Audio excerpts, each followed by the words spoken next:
Welcome to Manager Tools. Today's topic, Effective Meeting Starter Model, Part 1. Here we go.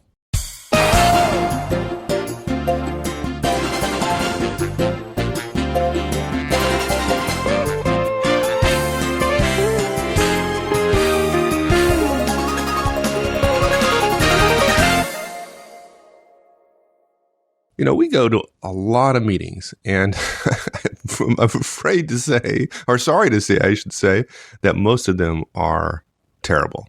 They start late, they don't have an agenda, they get off track, they waste time. You're starting to get the picture here? You know, And they finish late, right? But you can't leave early, even if you have another meeting. Yeah, that one always bugs me, right? It's like everybody knows that thanks to some Microsoft programmer in Outlook who decided that all meetings should be an hour long. And again, for those of you who are perhaps younger and joined the professional world when it had already been digitized, meetings used to be scheduled for 15 minutes or 30 minutes or 45 minutes. And now, simply because of the ease of the electronic use of Outlook scheduling and the default of an hour, which, by the way, you can change, meetings just become hours. And you can look at people's calendars and they're literally just blocks of hours, right?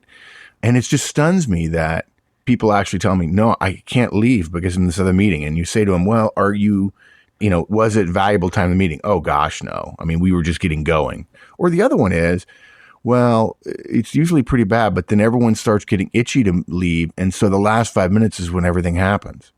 I actually told somebody once, I said, you just told me that the last 5 minutes is when everything happens. Why not schedule the meeting for 5 minutes? Oh, well, we couldn't do that. Well, it seems that in other words, you have to be in pain before you do it. So let me poke you with something before a meeting and you'll get done real fast. And by the way, that's also why we often recommend stand-up meetings, right? It makes meetings shorter. Yeah, people get tired. Yeah, that whole finishing late thing. And I can't leave this meeting because I'll be late to the next one, or I can't be on time for the next one because I can't leave this one early when in fact the one you're in didn't really start on time. It's just the whole thing about this. It's a faux pas to leave a meeting before it's complete, even though it's run over. It drives me batty. I mean, why does the meeting leader get to stare daggers at the person leaving when the person who's running the meeting didn't have a plan, didn't structure the time, didn't cut off two people who just tended to talk on and on and on and on. Yeah, and exactly. So the meeting runs late. So why does the meeting leader get upset when somebody leaves on time? Yeah, when he or she really isn't doing their job, right? Yeah, that's crazy. We sit here and say that, but is it fair to say that meeting leaders really don't know what their job is? What do you think? Do you think it's that, or is it? Well, I don't know. What do you think? You think it's because they don't know? No, I think they know. I think they know. I think folks are just lazy, and there's some initial pain associated with enforcing an effective meeting protocol, right? It's the horseman curve, right? It's the McGuire hump. Yeah, exactly. I mean, if you have 10 people invited to a meeting and there's only 2 people in there, and we recommend you start on time, people have a hard time with that. So, oh, well, John is going to get upset because he's going to miss the first 10 minutes. Well, okay. And okay, yeah. You got to put up with that pain for a while. So I think people know, right? Although there's frankly very little training in terms of how to do it. So it's possible that some folks don't. And I think for our listeners a little bit, I think we made it harder, right? With our first podcast, we did a long time about. Gosh, that's hard to hear. Well, I don't mean we made it tough, but we set the standards so high that folks said, God, I don't want to. Don't say that. Well, it's not that high. Yeah. Okay. But we can make it a little easier, right? No, but yeah, I think you're right in the sense that, right, we've talked to lots of professionals and they complain about their meetings, and we sit in those meetings and I'm stunned by them. And folks say to us, I mean, longtime listeners say to us, I really haven't done the whole effective meetings thing either. And, part of it is because I think people look at the list and they see 10 things and they don't think about chunking it down. They don't think about, let me just try one and get started. They think, well, I'm not an effective manager. I want to be. And the definition of effective when it comes to meetings is all 10 of these things. I think that's the answer to your earlier question. Why don't people do it? I think it's the letting the, perfect be the enemy of the good, right? Yes, exactly. I can't be perfect, so I won't do any of it. Right? Yeah. And yet you and I are both examples of we complain about what we haven't done, and then each of us says the other one, but wait, you took the 2 steps. You're 2 steps further along. And we're complaining about, I'm not there yet. We have a drive to be excellent or to be good or whatever. And we beat ourselves up that we're not good enough. And yet we're 2 steps further along. And those 2 steps were necessary to get to where we want to go. So look, here's what we did. We have been going to meetings for years now. And in the last couple of years, we've been wondering why the effective meetings protocol hasn't been implemented more widely, because those who do it say, oh my gosh, it changed my life. So we've shortened the list for those of you who might think that our previous prescriptions about meetings were too much to ask. Now, I'm going to be honest with you. This is not a dark mark moment, but we don't think it's too much to ask. The moment you do the stuff we're going to recommend today in this cast, you're going to want to do more because they work. And we believe that the 10 that we recommend are not perfection. It is analogous to perfect, the enemy of the good, but the fact is it's not perfection. It's a good start. But we have 5 points, 4 of which are our shortened recommendations. And if you don't do these, it's okay, but don't complain about your meetings. Right? Right? Just don't. Right? It just, it's like, I don't go to the gym, but I want to lose weight. Okay. Thanks. Thanks for sharing. Make a choice. Be happy with where you're at or make a change. So 5 points. The first, we're going to repraise the original guidance. We're just going to go over it again briefly so everybody gets a rough idea. There's probably 1,000 or 2,000 or maybe even 10,000 people right now who are listening who have never heard the first cast. Right? I mean, Mike, we were on the phone with a client the other day and we said, well, you've heard this, not about meetings, but about something else. And they said, no, I haven't heard that one. And I just want to say, wow, it's there. And of course, that part of that is us. We've got so much stuff and it's sometimes a little bit harder to find than we want. But nevertheless, we'll go over the original effective meetings guidance. And then we're going to excerpt from that the 4 that you can do independently of the others that have the biggest impact. And we're going to make them as easy as possible. Our point 2 is our first recommendation, which is to start on time. And we're going to cover that again, right? Number 3, we're going to make it easy for you to deal with agendas. We're going to tell you how to announce a rough, equal agenda. A lot of people tell us, I don't know how to do agendas, Mark. I don't know. Should I be 10 minutes here, 15 minutes there? I just don't know. We're going to simplify that greatly and get you started on the idea that an agenda is a good thing and it's not just a topic list. Number 4, which is our third point, is fix responsibilities.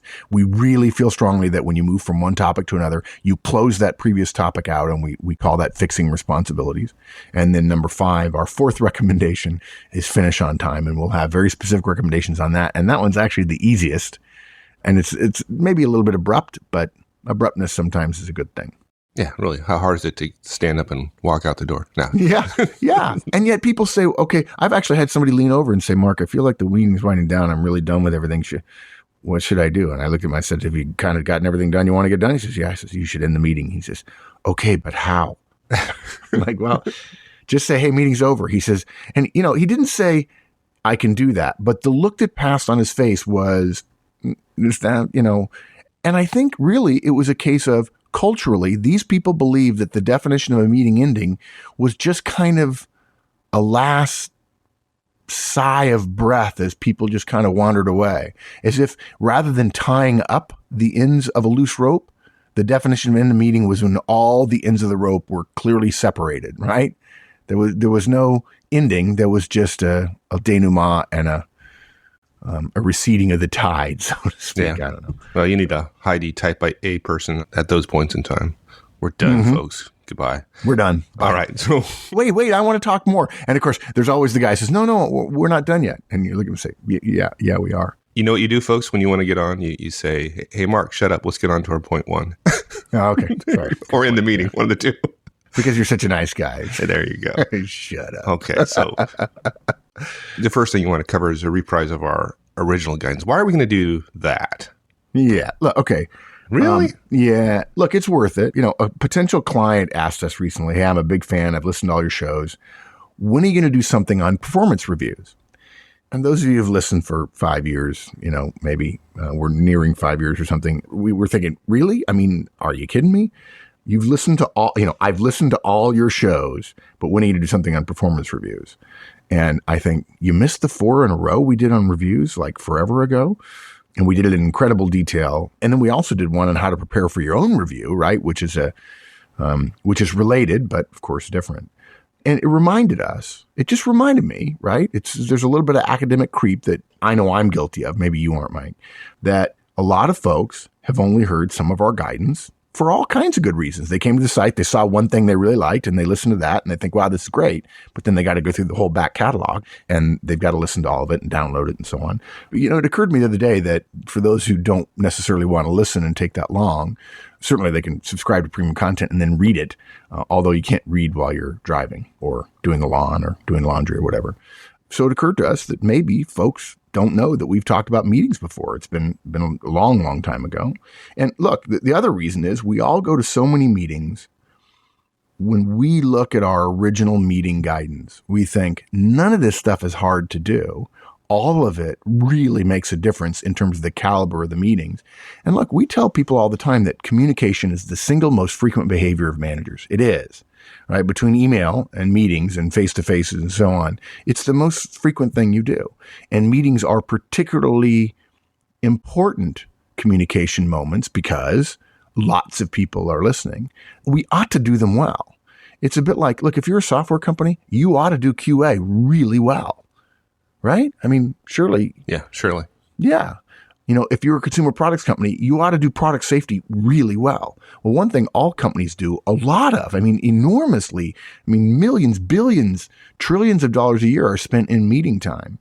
So we think it's important and it's not hard to do, which seems to us very low-hanging fruit. So for those of you who haven't heard it, and that's okay, we understand, or maybe you've forgotten it, and maybe you just need a reminder. Here are the 10 recommendations we made at a high level in that first cast, or the first cast about meetings so many years ago. Step 1 is pre-publish an agenda. And look, folks, we know that turned a lot of you off. We think we're right, but we also respect that being right and being real are sometimes two different things. And if you read that and go, it's like somebody saying, please go to the gym and spend an hour and a half today, right? Some people had that emotional response to the agenda thing because they didn't really know how to put together an agenda. And yeah, we told you how to put together an agenda, but it still seemed like too much. So basically what we recommended was let everybody know in advance what the schedule is.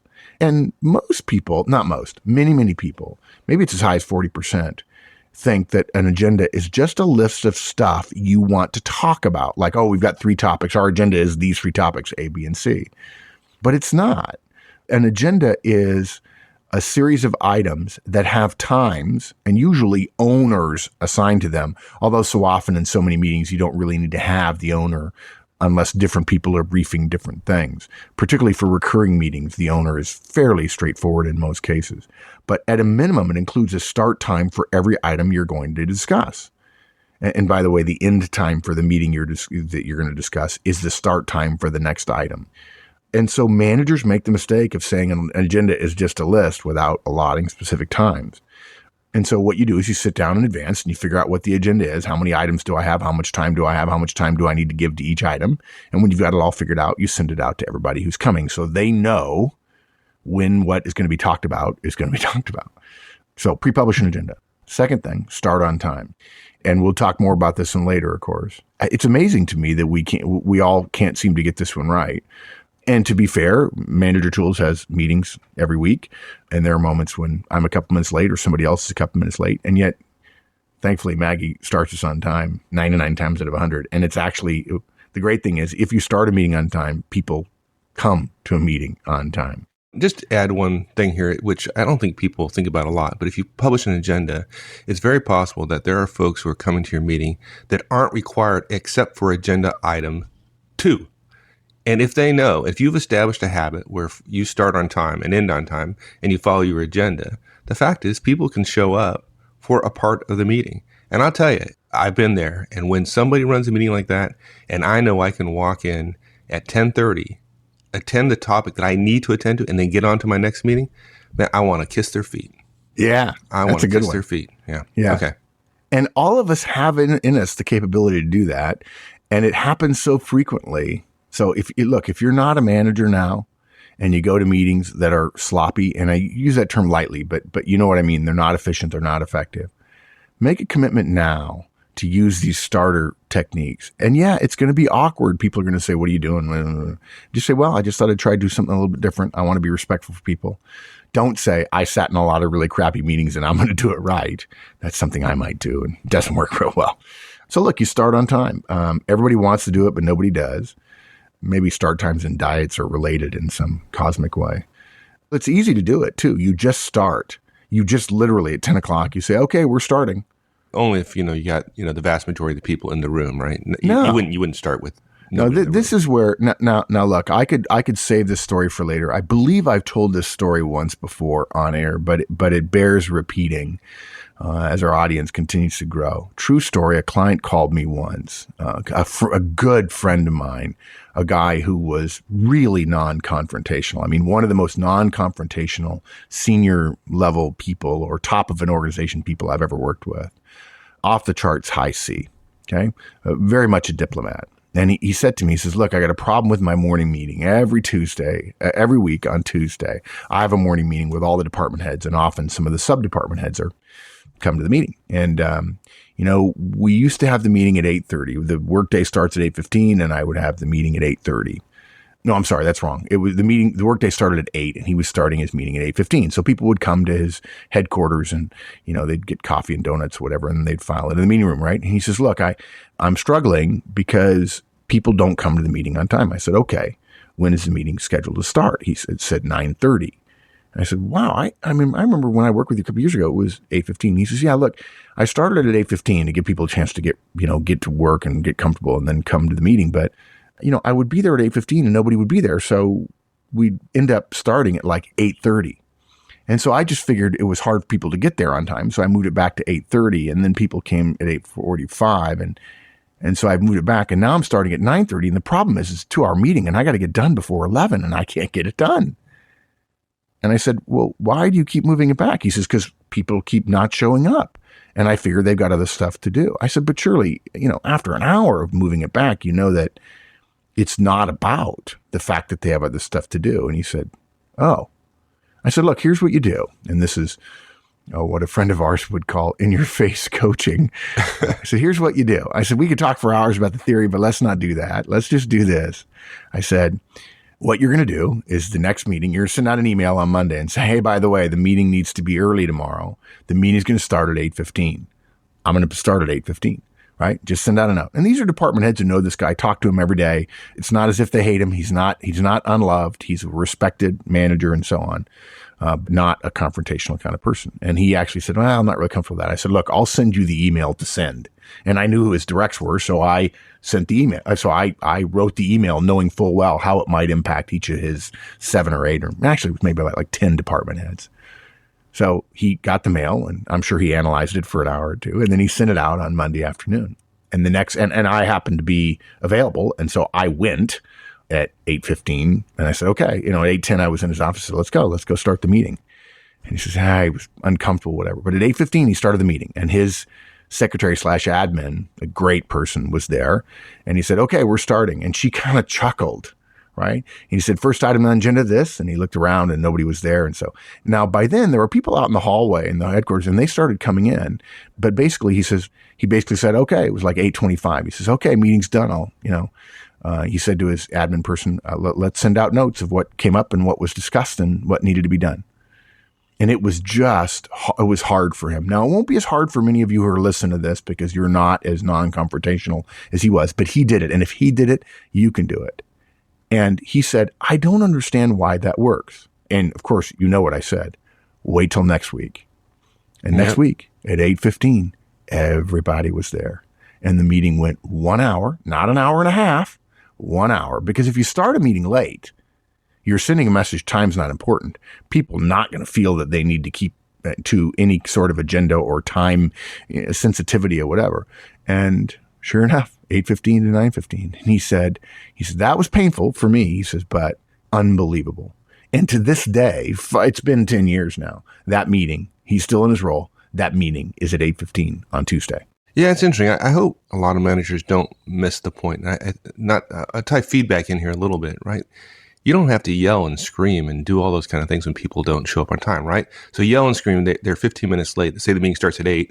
People don't show up till 8:15. You yell and scream at your team, right? And then you move on. Right, yeah. Right? You don't need to do that. You just need to start the meeting at 8 o'clock. And doing that will be much more effective than yelling and screaming at your team. And you could give them some feedback along the way as well, but just starting on time would probably work. Yeah, to be fair, one of his best department heads, a guy named Mike, who I really admire, just a really sharp manager, good professional, good leader, ethical guy.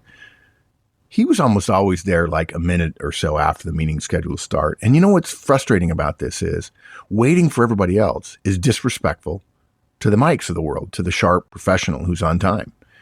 You know, we often say at conferences, we start on time as a way of honoring the people who were already there. And it's amazing how much it's as if there's a vacuum in the room and everybody who's in the hallway gets sucked into the meeting. Okay, sorry. Long story there, folks. You can start a meeting on time. The first time you do it, it's going to be a little bit awkward, and then people will start showing up on time. Point 3, set some ground rules. We love doing this at conference. It's a way to get things interactive early, but that's really more of an all-day training session. It's not just a meeting. But look, there's some basic rules that everybody knows make for smooth meetings. And there's some things that everybody knows, there are behaviors everybody knows we want to avoid. You know, so what you do is if it's going to be a recurring meeting, in the first meeting, you set up time to go over ground rules, to agree on how we're going to meet together. And you ask people, hey, how do you want to work together? And most people will tell you. Every once in a while, you get somebody who says something a little bit less than great. But for the most part, you'll get things like start on time, finish on time, be respectful of others, no sidebars, turn your cell phones off, or at least put them on stun.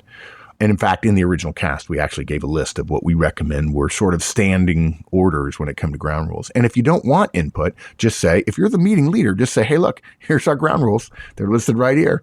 This is how we're going to run it. And there will be people who push back, and there will be people who go, yay, privately, and it'll work. Didn't we just talk to somebody recently who says, Mark, make sure you know there are a couple of people in our group that are going to be really hard to handle. And in my head, I was thinking, no, they won't be hard to handle because we'll have ground rules, and the ground rules will handle them for us. Exactly. Yeah, we had that conversation yesterday. Yeah. Number 4, stick to your agenda. Don't allow somebody to bring up a point that isn't on the agenda. This is, blasphemy to effective meeting people or efficient meeting people even. And everybody hates it. And in fact, it's almost always, 70% of the time, it's the same 1 or 2 people in any given group that go, well, but about this. And everybody, it's as if it's a group eye roll. It's like, oh, he's talking now, blah, blah, blah, blah, blah, blah, blah. Here we go down a rabbit trail, right? If you're supposed to be talking about X, politely insist on only talking about X. If somebody brings something else up, politely interrupt and tell them they're off topic. Everybody hates going down rabbit trails, right? Things that are off agenda, off topic. And everybody hates meeting leaders who allow them to happen. And look, this is true even if somebody outranks you. I know that's a really bridge too far for some. If you're a manager and your boss is in the meeting says, well, we really need to talk about X, Y, Z. If you've done this a while, you may be able to say, hey, boss, sorry, but I'd like to keep on the agenda if I can. And there are very few managers. Now, if your manager overrules you, let him or her go. But there are very few managers who will. They say, no, okay, fine. Let's make sure we get your stuff done. You'd be surprised how sensitive bosses are to managers running their own meetings efficiently.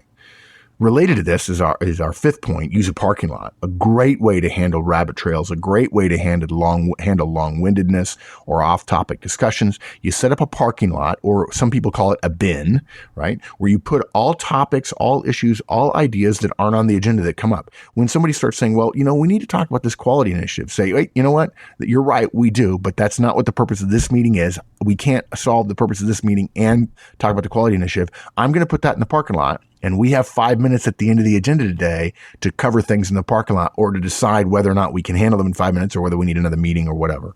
Just say, hey, we're talking, right now we're talking strategy. We'll write it down in the parking lot and we'll cover it then. Simple.